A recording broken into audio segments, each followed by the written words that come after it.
Hi everyone, it's Linda from stampwithlindawalsh.com.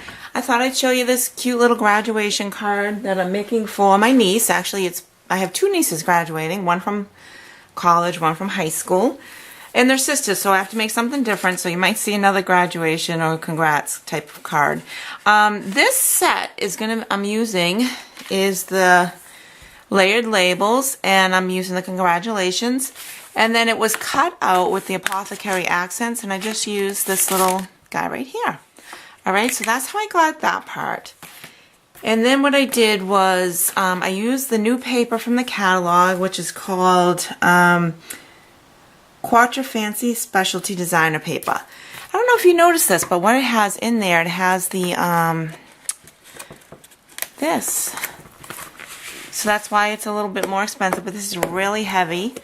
It's really cool, isn't it? So it's see-through, what do you call these sheets? Oh, goodness. Transparency type sheets.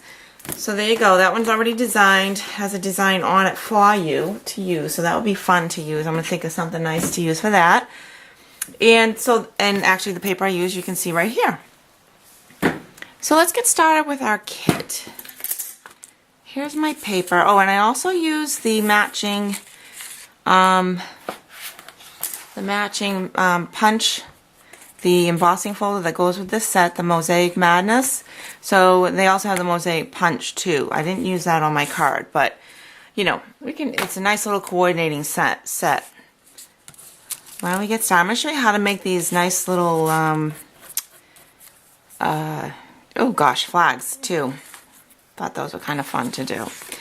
And another nice little trick is this scrunching up of our ribbon. I love this type of ribbon to do that with. So all I'm going to do, run a piece through like this. I'm just going to put it on like this. Let's see here. Looks like one piece is a little bit shorter, but it doesn't matter for my sake because I will be scrunching up my ribbon. So let's get started and we'll do that. You can also test now. I should just test. Make sure I put it on straight with this. And like I said, it's going to be off a little bit, but that should be okay. Maybe not. I think I might want to cut it. No, I don't think we'll notice once we put on our ribbon. So what we're going to do is you're going to peel away a little bit here. See that string? And I'm just going to cut it away just because I can't see what I need. Now I need to pull right like one of the center pieces. It doesn't have to be exact. It can probably be a couple of pieces too. Let's see if I can get this going for us on the camera. See how I got a couple pieces there? I really only need one. And I'm just going to keep pulling and push. Pull it down, push. You don't want to go through the whole piece because if you pull this all the way through then it won't be scrunchy anymore. What we're going to do is stop about halfway through. And we'll just go ahead and do our other side. Same thing, you're going to unravel the top piece. I'm just grabbing at anything to see if I can get something started. Doesn't want to unravel for me. It's kind of, there we go. So there's the unraveled. And now I'll just grab one of the center pieces. Like I did on the other side. Super. Alright, so see how this is, oops, and your string can break, so then just grab another piece, it's not a big deal. Okay. I'm going to pull it just a little bit further down.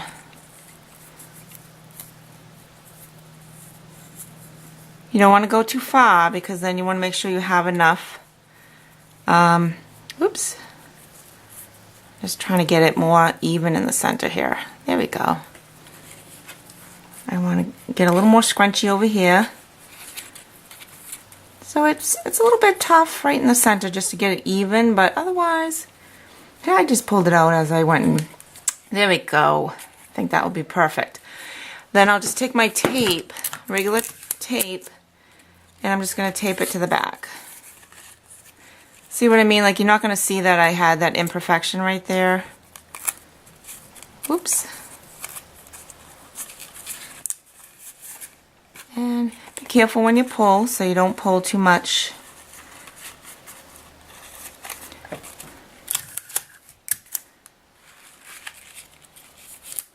Let's see here.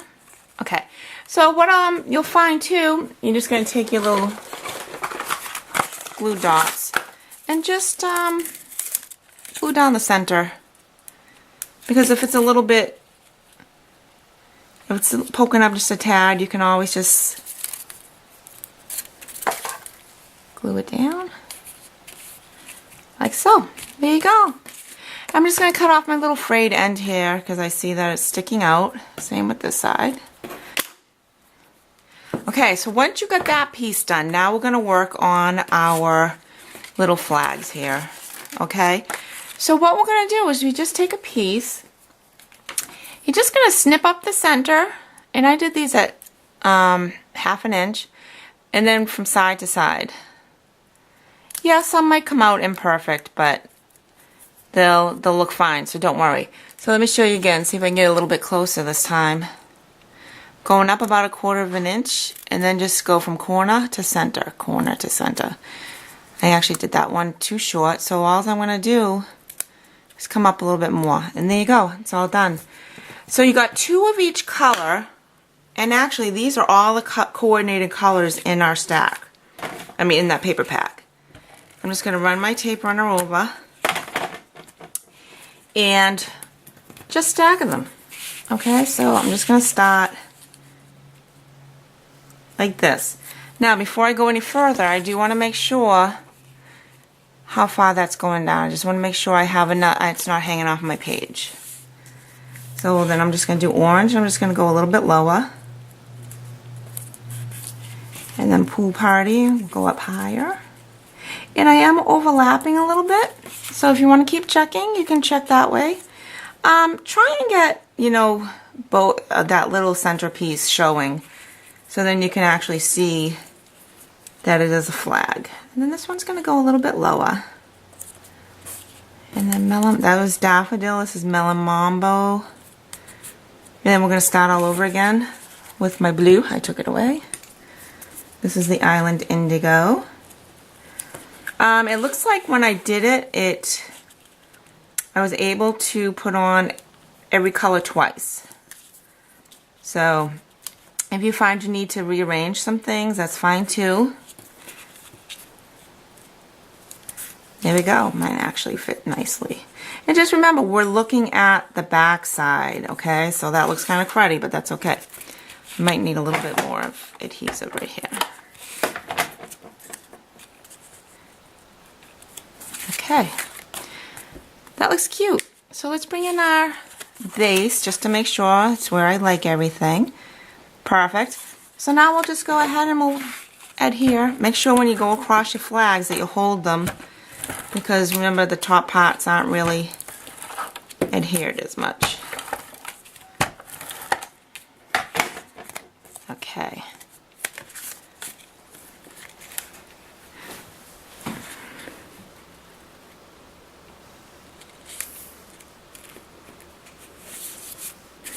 There we go. Now look at, I was a little off. Remember that little imperfection? You can't really notice it now with everything with the card done. So then for my actual piece, I stamped this in Island Indigo, and I'm just going to put it just down regularly like you would. Oh shoot, I just ruined it. Let's see if I can make it not look so terrible. I think it'll be okay once I put my top piece on. I hate when you do that, right? Okay. And I had cut out this already. So I'm just going to pop this one up with some dimensionals. And I just used the half dimensional. We just cut some off. I used 3 of those.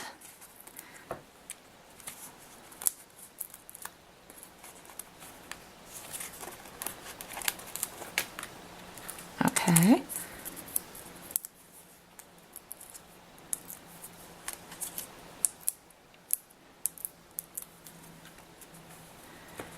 And you're going to just put that right on over it. Like so. Alright, great. And then how I finished it is I added some little rhinestones, and then on the rhinestones of each of those center pieces, And look at the difference if you don't do it. I actually like it with it. It looks really cool. So I'm just going to do that off the camera because actually I don't have my rhinestones handy. So just put 2 there, and then if you want to fill in this area, go right ahead. Alright, thank you for joining me. I hope you enjoyed the card. See you in the classroom. Bye-bye.